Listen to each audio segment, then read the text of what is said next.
নাম না জানা কত ফুলই পথের ধারে ফোটে, অকালে তারা যায় যে ঝরে, ফুলদানি না জোটে। আমরা সাধারণত শহরে ফুলদানিতে যেসব ফুল রাখি, তার থেকে এই বাগানের ফুল কোনো অংশেই কিন্তু দেখতে অসুন্দর না। আপনি দেখেন এই ফুলটা সবাই চেনে। এর পাশে যে আরো সুন্দর সুন্দর কড়ি রয়েছে, দেখানোর উদ্দেশ্যে একটা ফুল ছিঁড়লাম।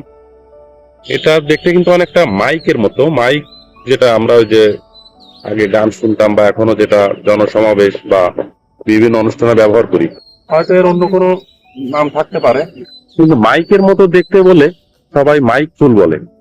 অসংখ্য মাইক ফুল ফুটে আছে। এই যে আরেকটি আছে যে ফুটে এখনো ফুটলে কিন্তু এরকম মাইকের মতো হয়ে যাবে। এই যে এটি, এগুলো করি। আর এখানে বড় বড় পিঁপড়া আছে।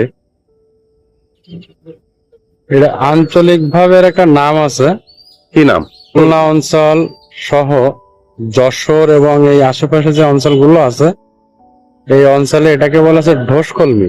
অর্থাৎ এটা বেড়ার কাজে ব্যবহৃত হয়, ঘরের বাড়ির চারপাশে বেড়ার কাজে ব্যবহৃত হয়। আর এই ফুলটা মাইক ফুল নামে পরিচিত।